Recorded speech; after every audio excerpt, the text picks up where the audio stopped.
A paz, irmãos. Mensagem de hoje: quem é o Espírito Santo? Por Billy Graham. Alguns anos atrás, um professor de quinto ano perguntou aos alunos de sua classe se alguém poderia explicar a eletricidade. Um rapaz levantou a mão. O professor perguntou: como você poderia explicar, Jamie? Jimmy coçou a cabeça, pensou e respondeu: ontem à noite eu ainda sabia, mas agora esqueci. O professor sacudiu tristemente a cabeça e disse para a classe: que tragédia! A única pessoa no mundo que já entendeu a eletricidade e ele esqueceu. Este professor está na mesma situação que você e eu quando estudamos a doutrina da Trindade. Aceitamos o fato de que o Espírito Santo é Deus, assim como o Pai e o Filho são Deus. Mas quando temos de explicar, estamos num beco sem saída. Nos últimos anos, foi falado e escrito sobre o Espírito Santo, possivelmente mais do que sobre qualquer outro tema religioso, excetuando o ocultismo. Isto aconteceu principalmente por causa da influência do movimento carismático, que tem sido chamado de a terceira força do cristianismo, ao lado do catolicismo e do protestantismo. O movimento carismático mais recente, que tem algumas de suas origens no pentecostalismo histórico e dá ênfase ao Espírito Santo, este atualmente permeando profundamente a maioria das principais denominações, bem como o catolicismo. Podemos sentir como o assunto é vasto e como sabemos pouco sobre ele. Mesmo assim, Deus revelou em sua palavra tudo o que devemos saber. Surgirão neste livro muitas perguntas que crentes confusos e às vezes incultos tentaram responder. De fato, milhões de cristãos em todos os continentes estão fazendo essas perguntas, estão procurando e merecem respostas bíblicas. Por exemplo, o que é batismo do Espírito Santo? Quando ocorre? Falar em línguas é possível ou necessário hoje em dia? Existe uma urna, experiência chamada segunda bênção? Para iniciar nosso estudo, temos de colocar bem no começo uma pergunta crítica. Quem é o Espírito Santo? O Espírito Santo é uma pessoa. A Bíblia ensina que o Espírito Santo é uma pessoa. Jesus nunca chamou o Espírito Santo de isto quando falava dele. Em João capítulo 14, versículo 15 e 16, por exemplo, Jesus falou do Espírito Santo como ele, porque ele não é uma força ou uma coisa, mas uma pessoa. Falta instrução ou mesmo discernimento a alguém que trata o Espírito Santo como isto. Na Bíblia vemos que o Espírito Santo tem intelecto, emoções e vontade. Além disto, a Bíblia diz que ele faz coisas que uma força não faria, somente uma pessoa real. Ele fala: quem tem ouvidos, ouça o que o Espírito Santo diz às igrejas. Ao vencedor, dar-lhe-ei que se alimente da árvore da vida que se encontra no paraíso de Deus. Apocalipse capítulo 2, versículo 7. E, servindo ele ao Senhor e jejuando, disse o Espírito Santo: separai-me agora a Barnabé e a Saulo para a obra a que eu os tenho chamado. Atos capítulo 13, versículo 2. Ele intercede. Do mesmo modo também o Espírito Santo nos ajuda na fraqueza, porque não sabemos o que havermos de pedir como convém. Mas o Espírito mesmo intercede por nós com gemidos inexprimíveis. Romanos capítulo 8, versículo 26. Ele testifica: quando, porém, vier o Consolador, que eu vos enviarei da parte do Pai, o Espírito da verdade, que dele procede, esse dará testemunho de mim. João capítulo 15, versículo 26. Ele guia. Então disse o Espírito a Filipe: aproxima-te deste carro, acompanha-o. Atos capítulo 8, versículo 29. Pois todos os que são guiados pelo Espírito de Deus são filhos de Deus. Romanos capítulo 8, versículo 14. Ele ordena, e percorrendo a região frígio-gálata, têm sido impedidos pelo Espírito Santo de pregar a palavra na Ásia. Defrontando Mícia, tentavam ir para Bitínia, mas o Espírito de Jesus não o permitiu. Atos capítulo 16, versículos 6 e 7. Ele conduz. Quando vier o Espírito da verdade, ele vos guiará a toda a verdade, porque não falará por si mesmo, mas dirá tudo o que tiver ouvido, e vos anunciará as coisas que hão de vir. João capítulo 16, versículo 13. Ele nomeia: cuidem de vocês mesmos e de todo o rebanho, pois o Espírito Santo os pôs como guardiões de rebanho, para pastorear a igreja de Deus, que ele comprou por meio do sangue do seu próprio Filho. Atos capítulo 20, versículo 28. Pode-se mentir para ele. Então disse Pedro: Ananias, por que encheu Satanás o teu coração para que mentisse ao Espírito Santo, reservando parte do valor do campo, conservando, porventura, não seria teu? E, vendido, não estaria em teu poder? Como, pois, assentaste no coração este desígnio? Não mentistes ao homem, mas a Deus. Atos capítulo 5, versículo 3 e 4. Pode-se insultá-lo.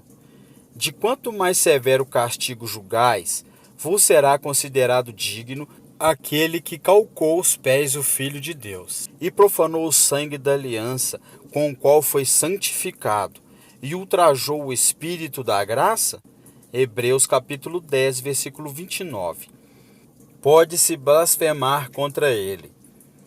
Por isso vos declaro, todo pecado e blasfêmia serão perdoados aos homens, mas a blasfêmia contra o Espírito Santo não será perdoado. Se alguém proferir alguma palavra contra o Filho do homem, ser-lhe-á isto perdoado. Mas se alguém falar contra o Espírito Santo, não lhe será isto perdoado, nem neste mundo, nem no porvir. Mateus capítulo 12, versículo 31 e 32. Pode-se entristecê-lo. E não entristeçais o Espírito de Deus, no qual foste selado para o dia da redenção. Efésios capítulo 4, versículo 30. Cada uma das emoções e atitudes que listamos são características de uma pessoa. O Espírito Santo não é uma força impessoal, como a gravidade e o magnetismo. Ele é uma pessoa, com todos os atributos de uma personalidade. Mas não é só pessoa, também é divino. O Espírito Santo é uma pessoa divina. Ele é Deus. Em toda a Bíblia, podemos ver claramente que o Espírito Santo é o próprio Deus. Isto podemos deduzir dos atributos que a Escritura lhe confere. Estes atributos, sem exceção, são os do próprio Deus. Ele é eterno. Isso significa que nunca houve um momento em que ele não existiu.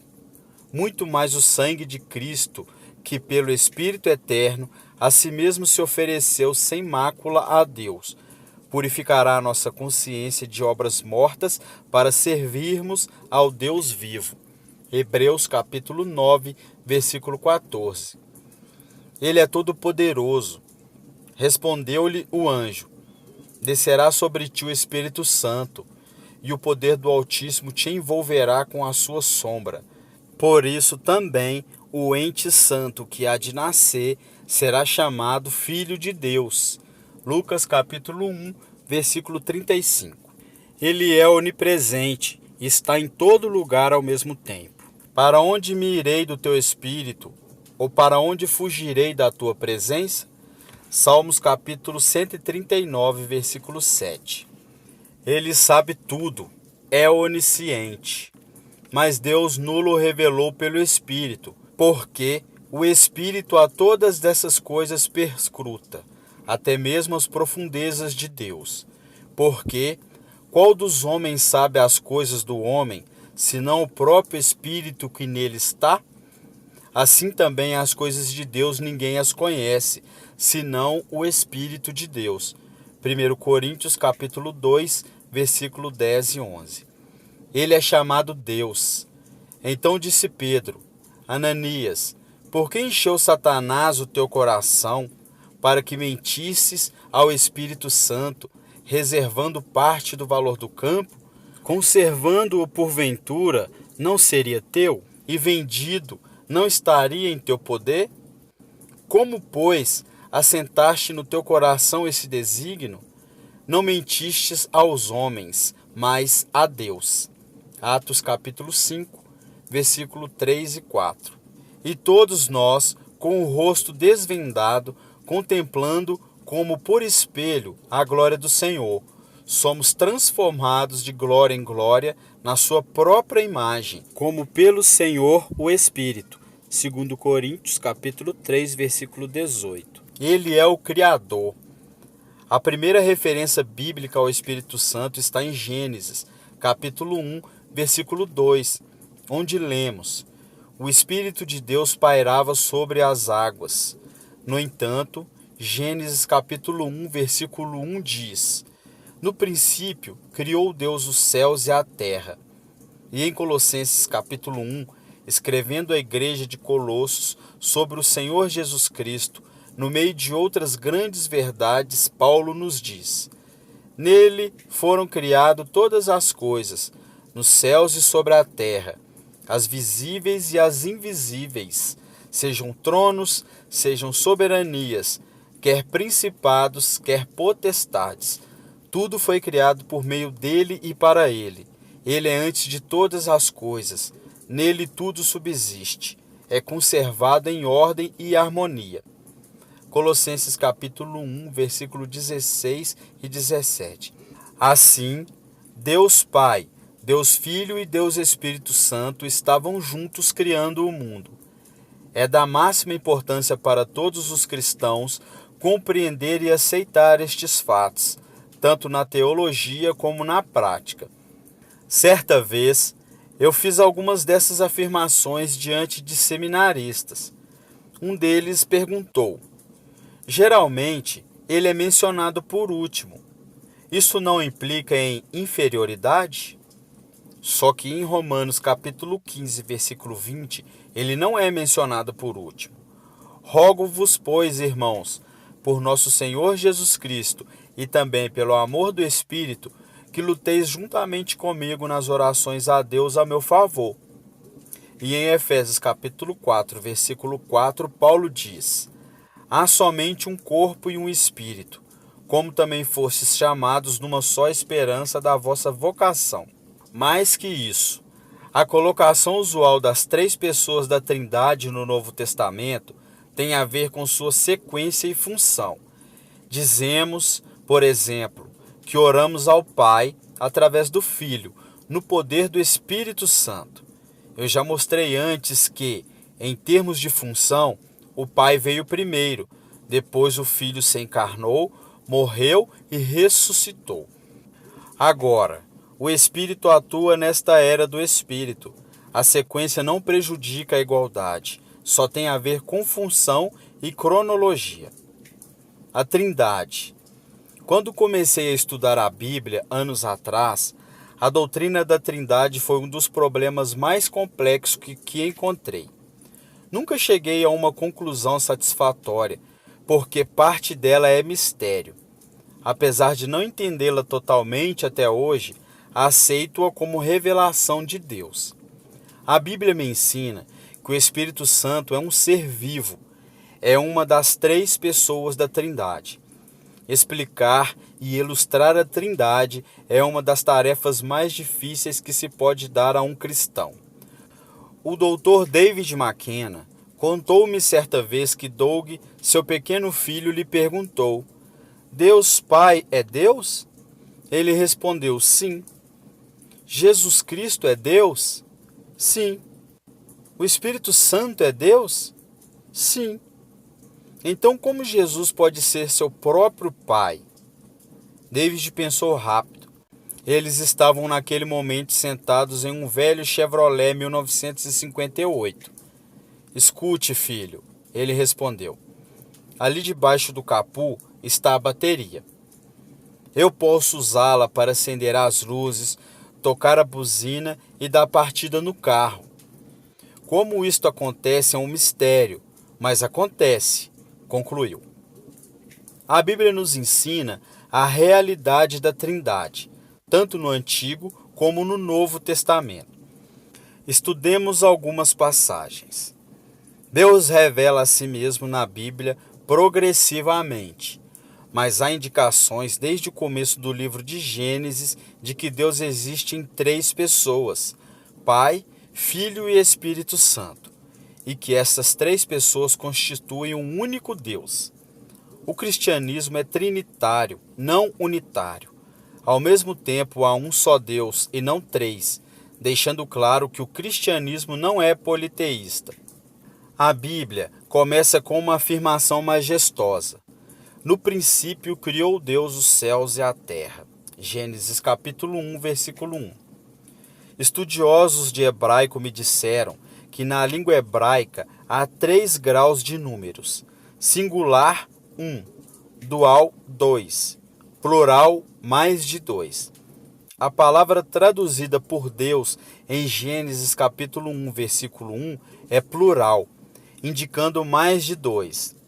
A palavra hebraica é Matthew Henry diz que ela significa a pluralidade de pessoas na deidade, Pai, Filho e Espírito Santo. Este nome de Deus em plural confirma nossa fé na doutrina da Trindade, que é claramente revelada no Novo Testamento, apesar de só levemente sugerida no Antigo. Vemos no relato da criação que Deus, desde o início, nos fornece algumas indicações da verdade de que a deidade se compõe de mais de uma pessoa. Eu grifei algumas palavras. Em Gênesis capítulo 1, versículo 26, Deus diz: façamos o homem à nossa imagem, conforme a nossa semelhança. Tenha ele domínio sobre os peixes do mar, sobre as aves dos céus, sobre os animais domésticos, sobre toda a terra e sobre todos os répteis que rastejam pela terra.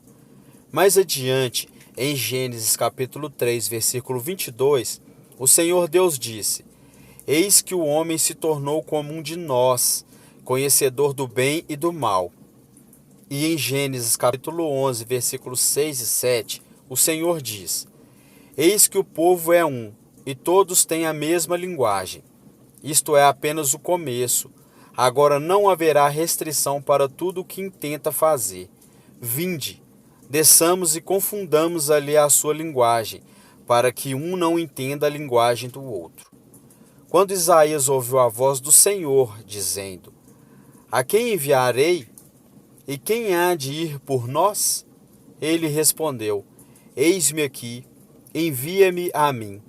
Isaías capítulo 6, versículo 8. A doutrina da Trindade está bem mais desenvolvida no Novo do que no Antigo Testamento, já que a revelação é progressiva, mas luz foi lançada sobre o assunto que estamos estudando, quando Deus se revelou totalmente no tempo de Cristo e dos apóstolos. Em Mateus capítulo 28, versículo 18 a 20, está registrada a última ordem de Jesus antes da sua ascensão. Ele diz aos seus seguidores: fazei discípulos de todas as nações, batizando os convertidos, em nome do Pai, do Filho e do Espírito Santo, ensinando-os a guardar todas as coisas que vos tenho ordenado. E eis que estou convosco todos os dias, até a consumação dos séculos. Jesus ensinou aqui que seus seguidores deveriam levar a mensagem do seu evangelho a todas as nações depois de ele deixá-los. O Espírito Santo iria usá-los para convocar um povo para seu nome. Esta comissão trinitária para batizar Associa o Espírito Santo com Deus Pai e Deus Filho como igual a eles. Ele é Deus, Espírito Santo. É emocionante notar que Jesus diz que não deixará os crentes sozinhos. Através do Espírito Santo que ele e o Pai enviaram, ele nunca nos deixará, nem nos abandonará. Hebreus capítulo 13, versículo 5. Ele permanecerá com cada crente até o último instante.